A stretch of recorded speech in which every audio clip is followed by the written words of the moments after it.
Yeah, so taking our new car for the very first oil change.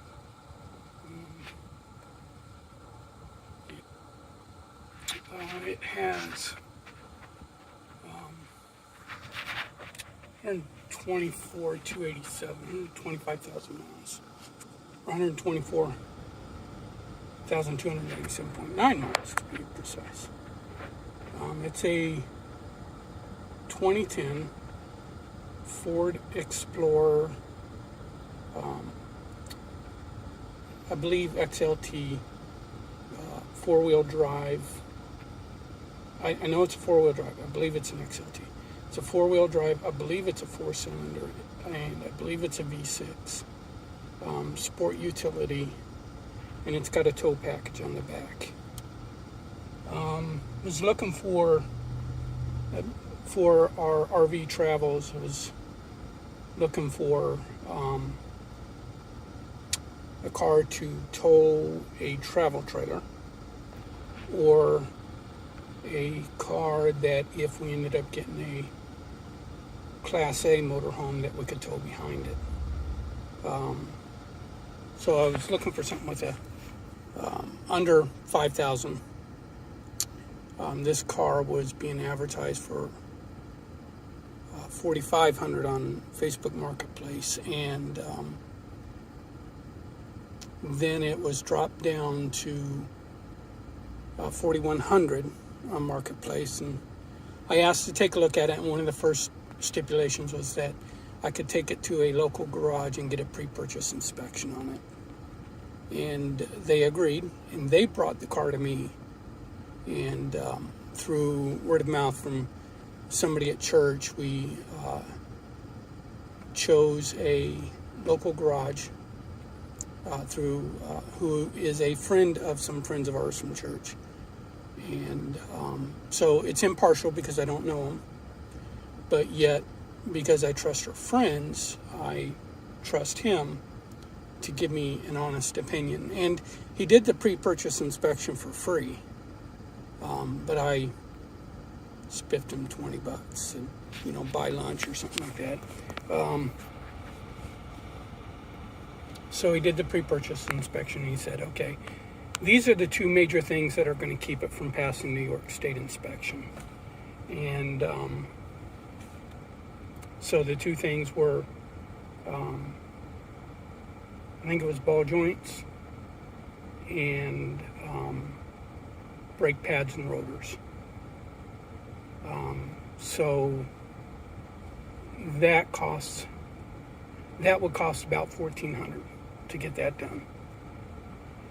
So researching ballpark range of this vehicle, if it doesn't need major repairs.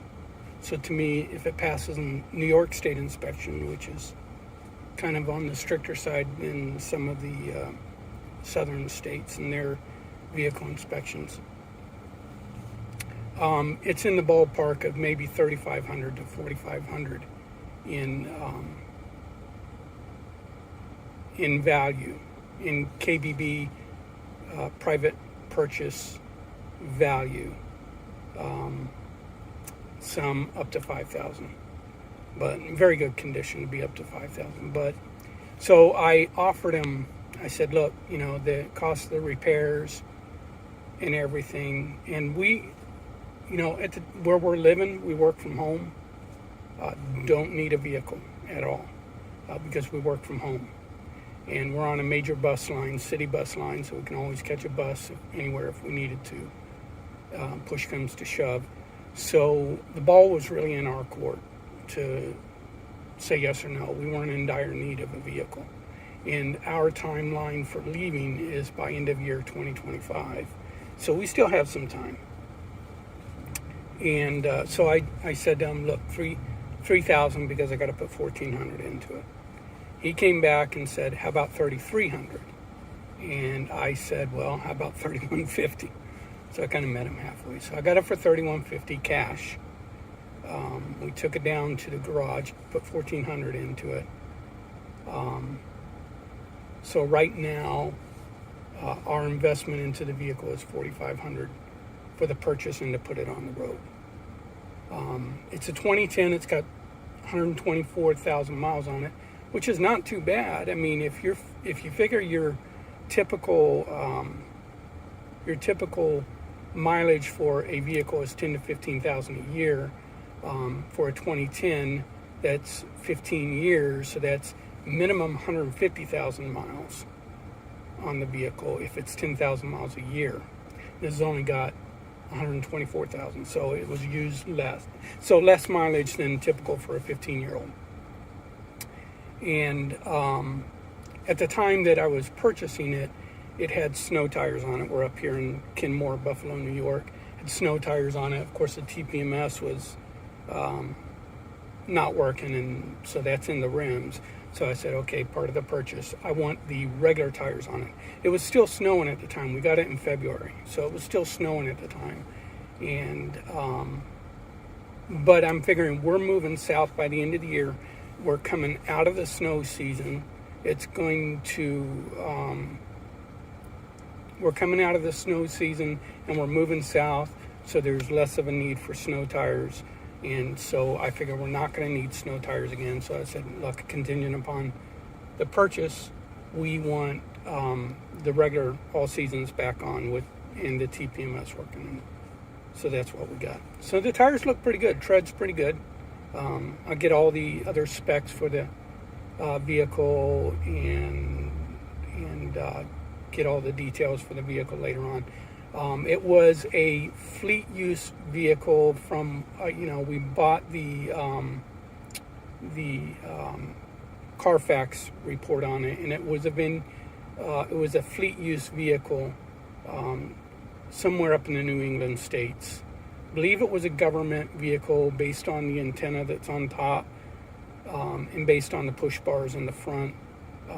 It was probably, and based on some of the modifications on the inside of the cab, that this was probably a government vehicle of some sort.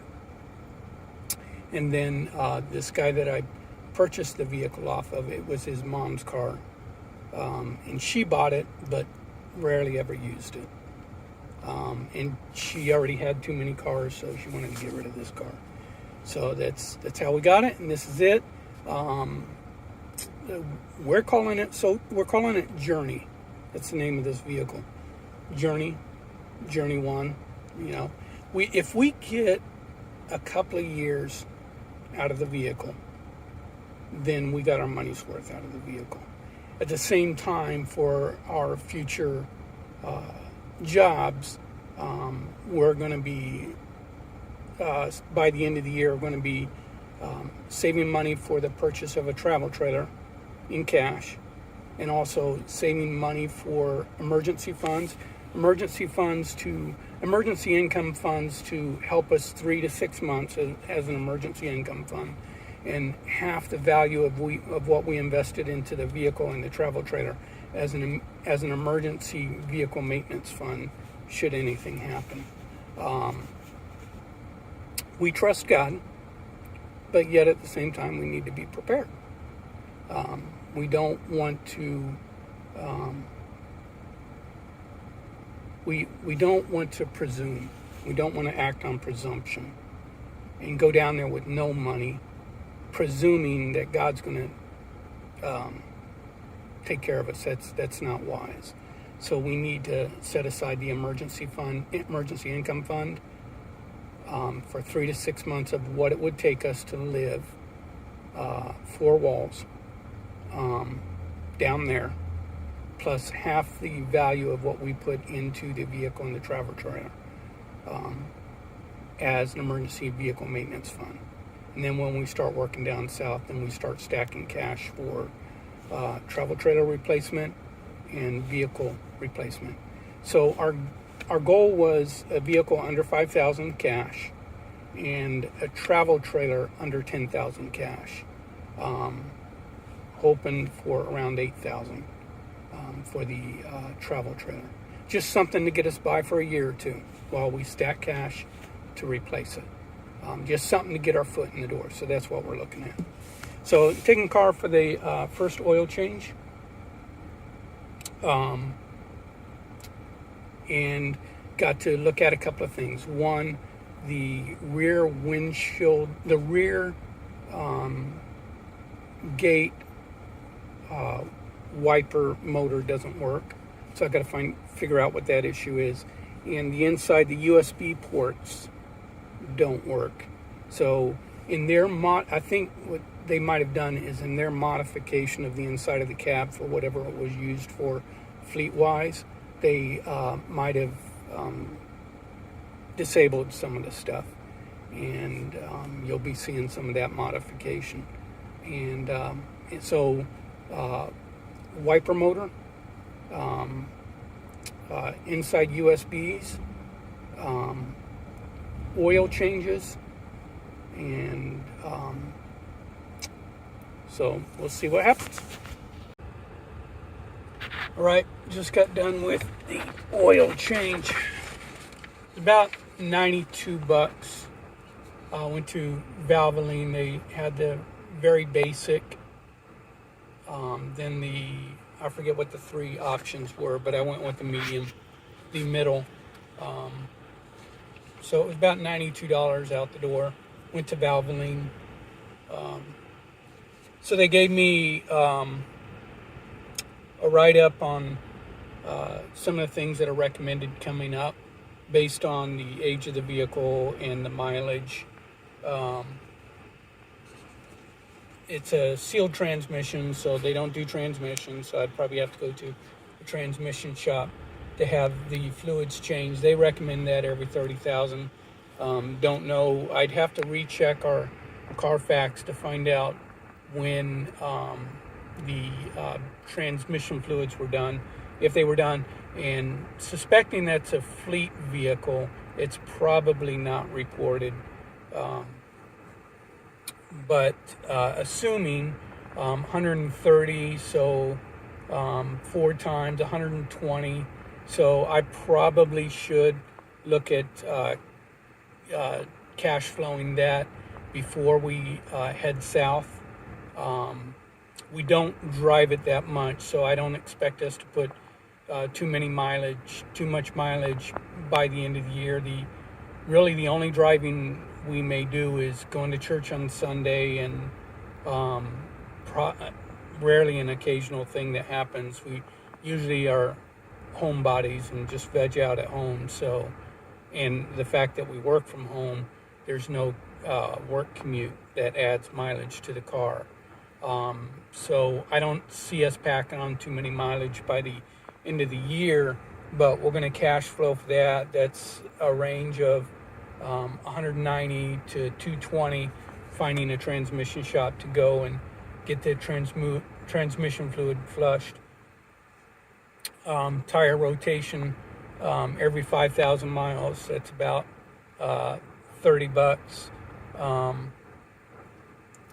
Power steering, they said, is really at the bottom of the list of priorities. That's about $110 every 30,000 miles. So probably by the end of the year, we'll be doing the transmission and the power steering before we do the heavy mileage going south.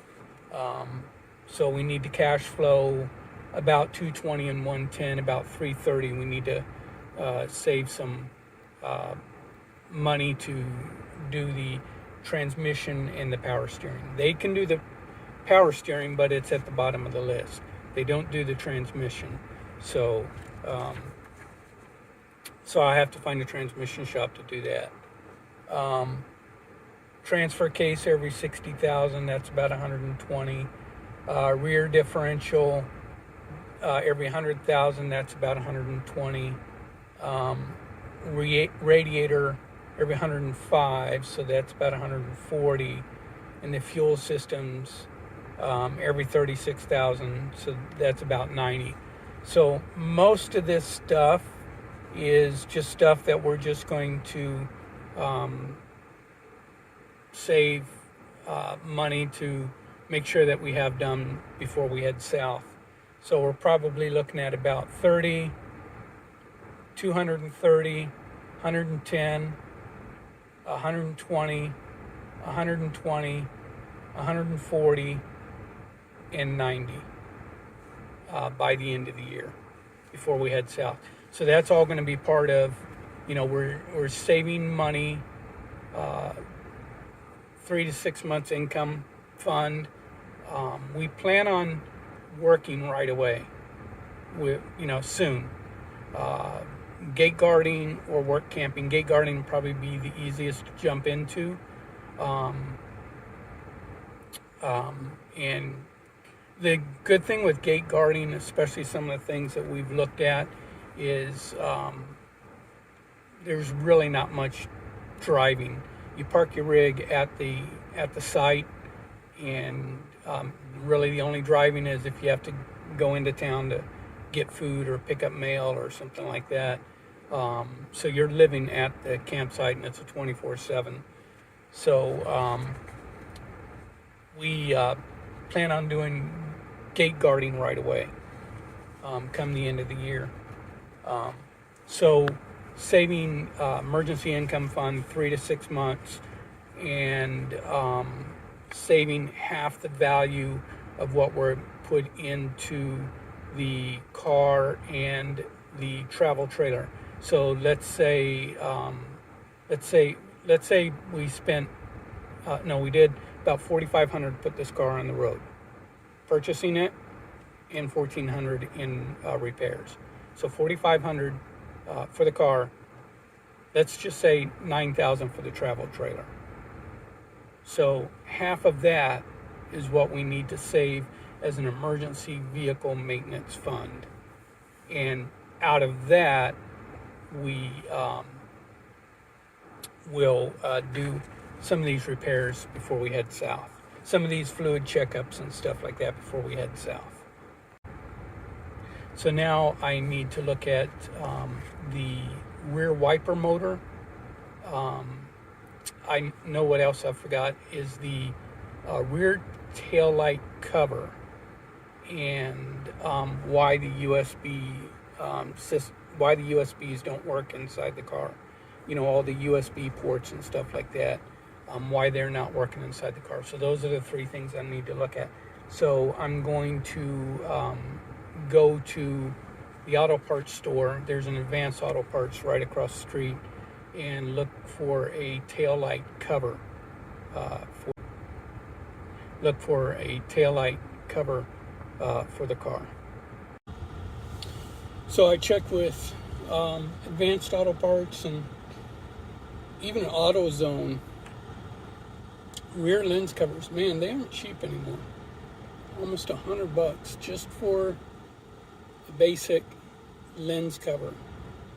And for a vehicle of this age, and the expectation that we're probably only going to get a couple of years out of it, I'd rather go with a repair kit than spending $100 on a lens cover. You can call me cheap.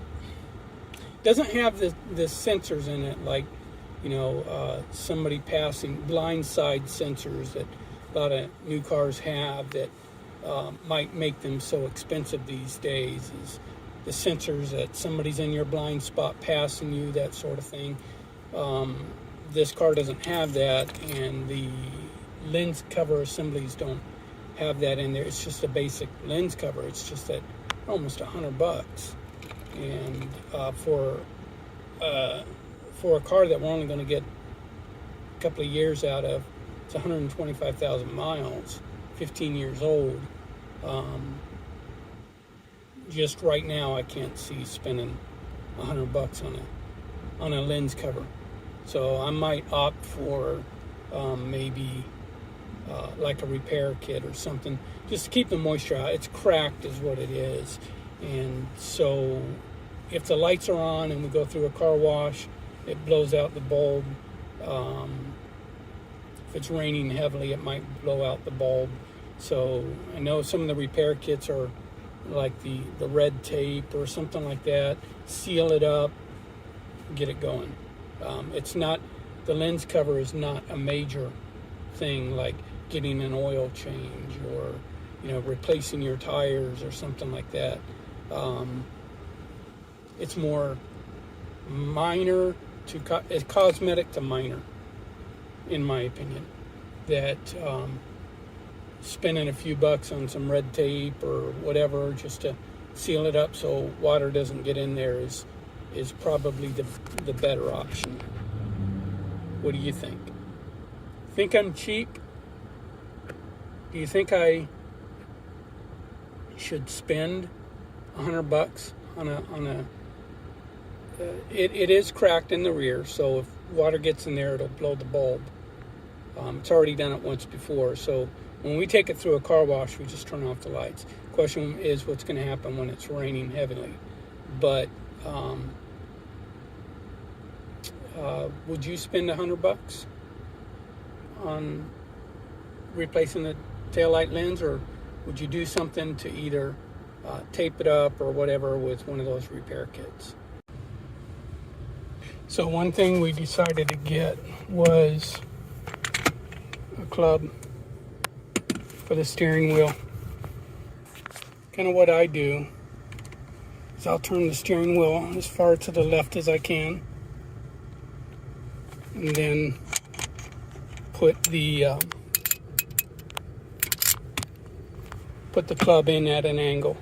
So the steering wheel is as far left as it can, and the club is in at an angle. And the reason that I do that is should they ever break the column, the ignition or whatever, the steering wheel is all the way to the left and they can't turn it right because it bumps. So the steering wheel is not straight, it's to the left, so the only place they can drive it is turning left. So that's what I do with the club. Do you use a club? What do you do when you put the club on? Just thought I'd show you this. Looks like someone's doing some dry docking. Where's it at? It's right there.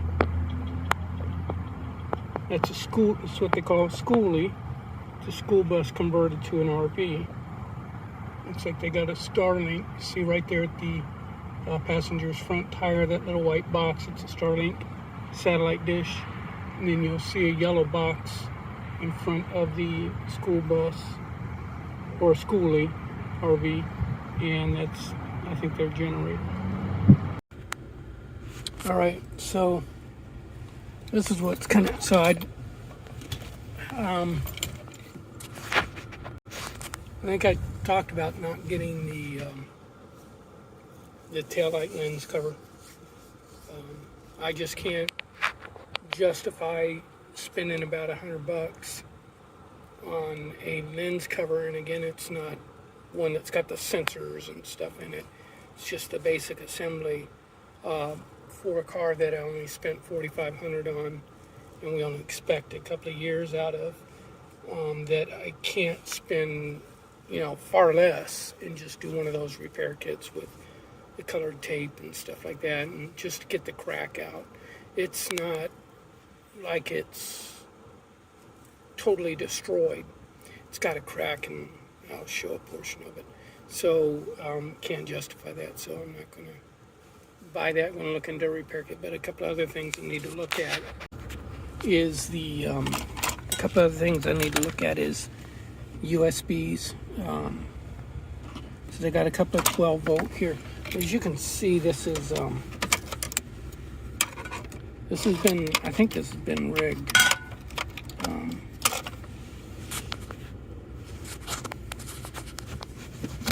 It's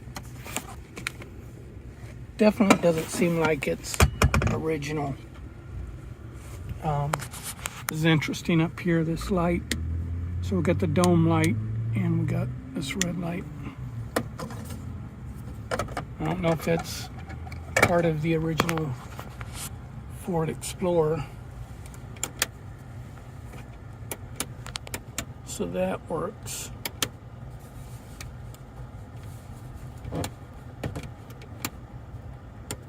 And that works.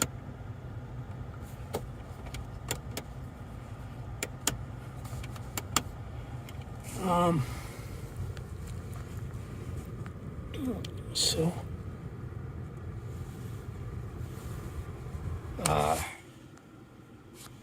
yeah, so I want to see why the 12 volts are not working. I've got the kill switch for the passenger airbag. If I turn it like that, it's on. I mean, it's off. If the light's on, it means the passenger airbag is off. Turn it like that. If it's on, that means the passenger.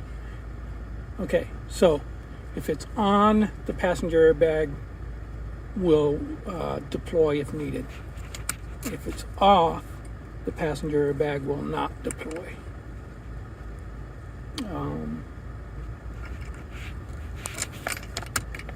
Yeah, the interesting thing though, they had something mounted here. Don't know what was mounted there. But this is what's interesting. I haven't seen an original Ford Explorer, but I can't imagine that this is all part of an original. It's like it's been modified for something. But so now I need to find the fuse box. First step is, so there's no voltage coming out of this. I checked it with the multimeter, nothing's coming out of it. And then when I put this in here, it doesn't light up.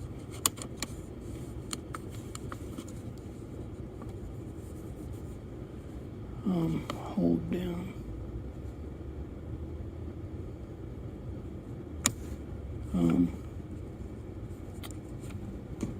So I want to find the fuse box. Okay, I checked the fuse box. It was fuse number 25, and it looked good. So it's not the fuse.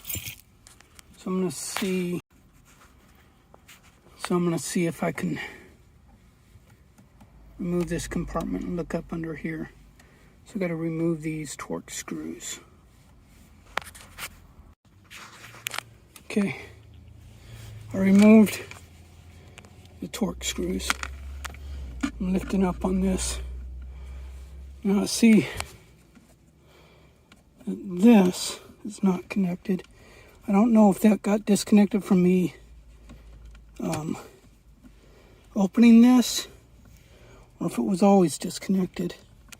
But those two on this one are connected, so you would think that that would be working.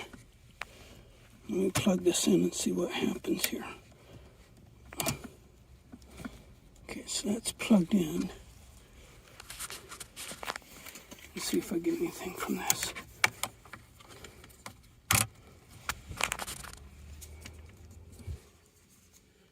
Still not getting anything.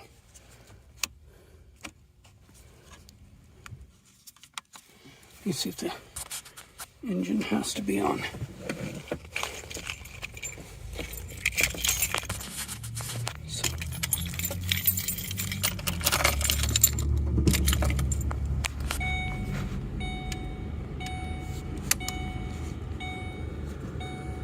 Not getting anything there.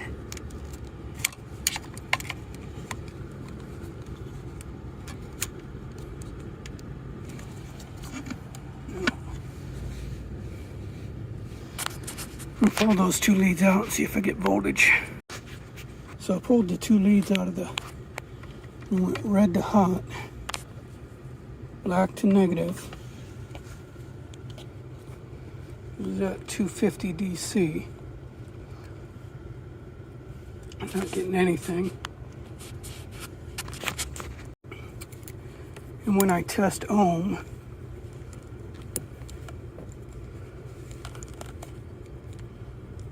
test ohm, I am getting something.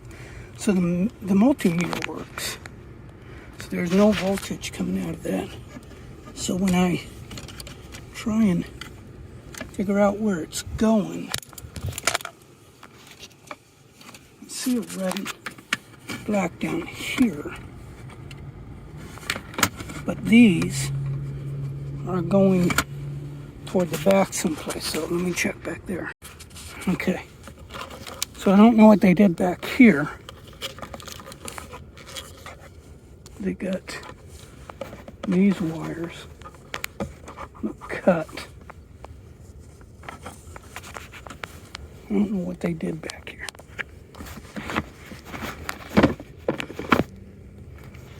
So I'm gonna have to take this out and see what I see. Okay, talk about spaghetti heaven. This is what they did down here.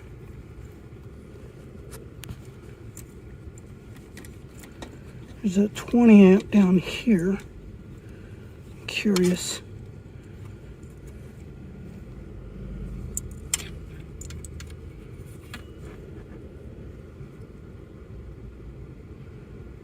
Okay. So if I follow this,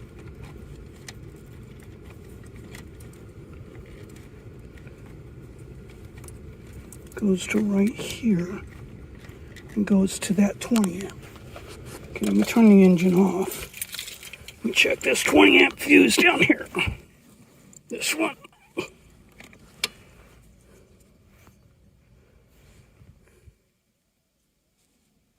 It looks good. So, don't know.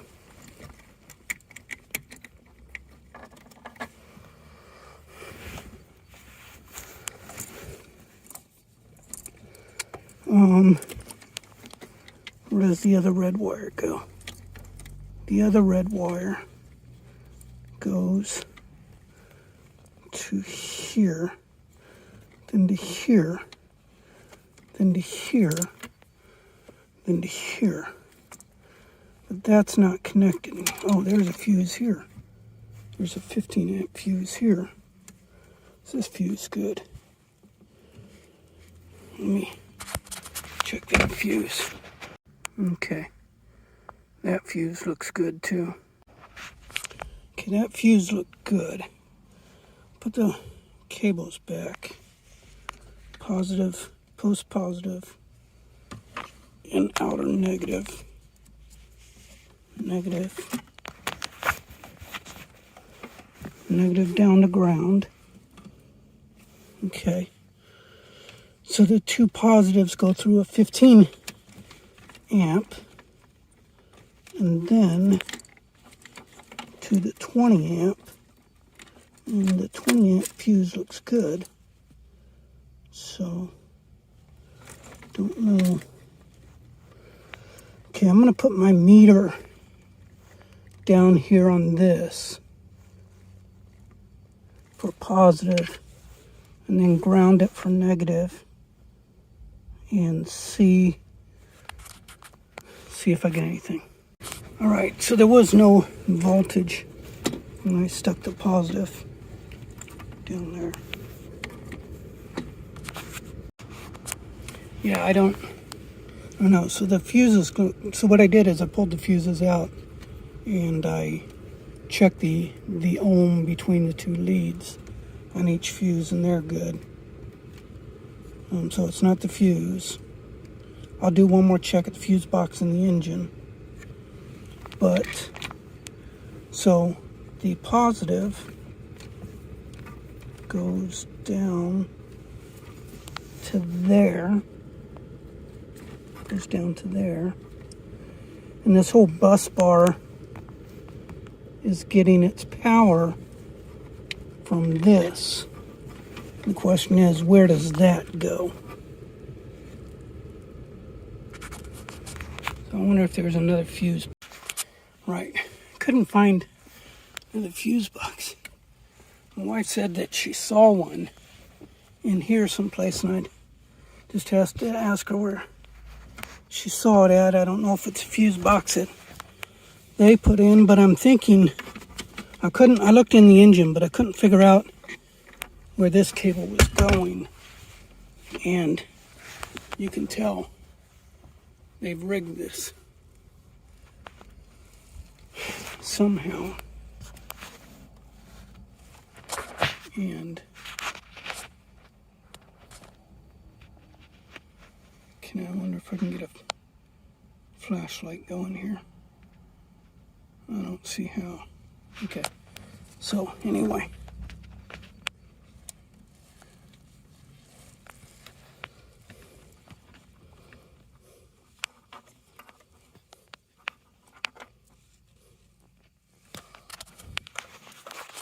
I wonder what that positive. That goes up under there somehow. Goes way up under there.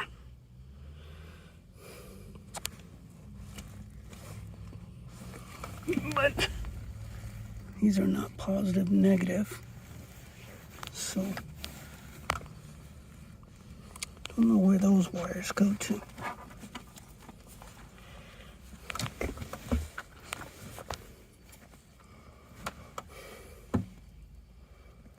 Yeah, whatever they had hooked up in here, I don't know what it really looks like factory, but I would imagine it doesn't look like this factory.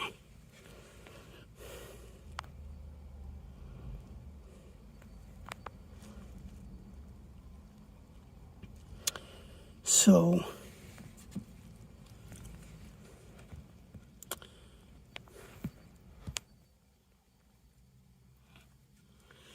the other option might be to just get another cigarette lighter type thing and run it from the fuse box and rig one up. Unless I can do some more online searching and figure out how they wired this and what they unwired and what I have to do to get power. So I'm thinking it's got to be wherever this goes. So if I can get power to this, then power will get to here and then to there. So it's probably in the fuse box someplace. I'll probably have to do some more searching. It's going to be more than a 20 amp, I would imagine, with this thick cable and with all the stuff that they had running out of this.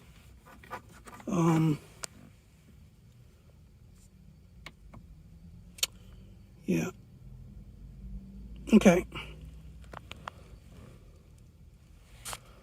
So I have to do some, it's pretty cold out there for me to be standing out there, so I'm not going to stand out there any longer and try and figure it out. Hopefully it'll be warm on Monday because I'm off on Monday, and I can do some more looking. Either that or, like I said, I get a cigarette lighter assembly or some USB assembly, preferably 12 volt, and jump it off the fuse box in the engine and run it into here. And so let me assemble all this again.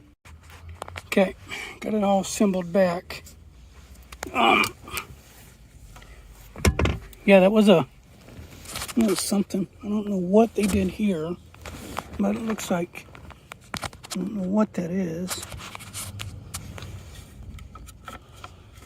And they had something back here.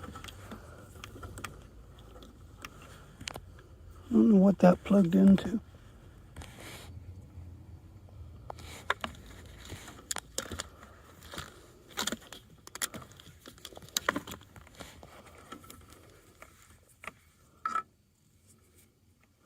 No writing on it.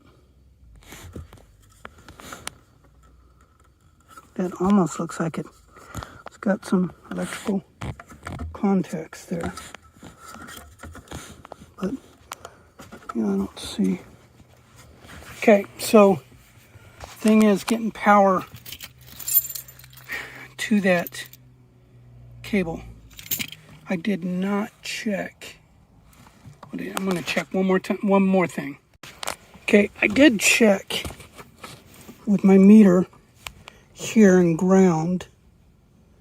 It would make sense that there's no power coming from here, but I did not check that. It looks like there's two big cords.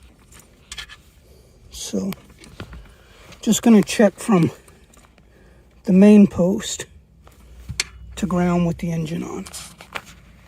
Okay, I just checked main post to ground with the engine on, and there's no power. So the issue is power wherever this is going, and it's going.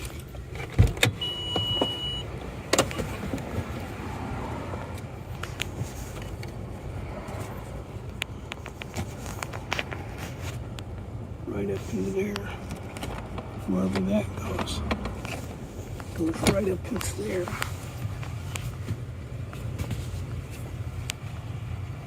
Goes right here. Where's it going? It's right there. Looks like it's going up into the engine compartment. This is definitely a jerry rig, or is that going down underneath? No, it's going up into the engine compartment. Yeah. I gotta figure out where that's going.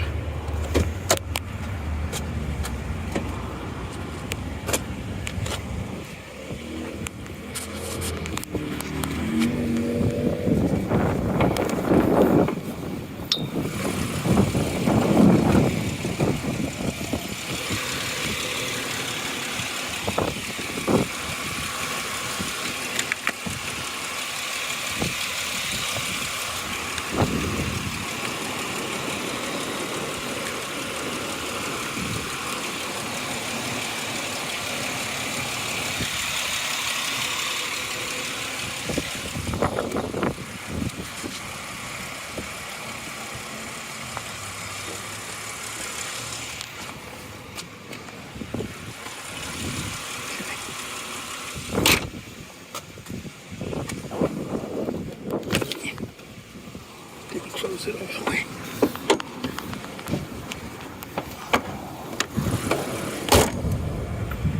Okay. All right. So it is going to be that red cord. Power is not getting back here. So on the next warm day, I have to look and see what it costs to get a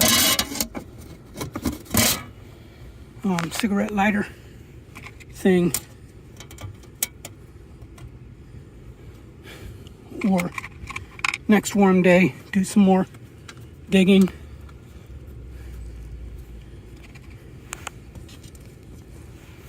Okay, let me put these screws on. All right, all of that work, and I couldn't get it fixed, but I've narrowed it down to the fact that power's not getting back there, and it's that red wire going into the engine compartment.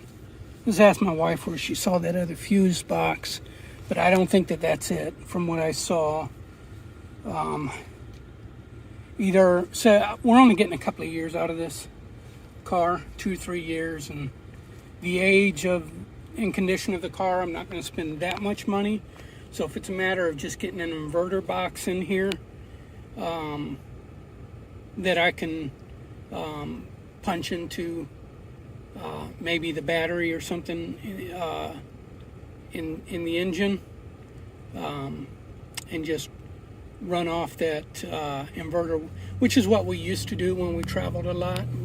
In our cars that we've always had the inverter box. You can plug in your laptop, you can charge up your phones, things like that, small voltage. So I think we still have those. If not, you can get them relatively cheap.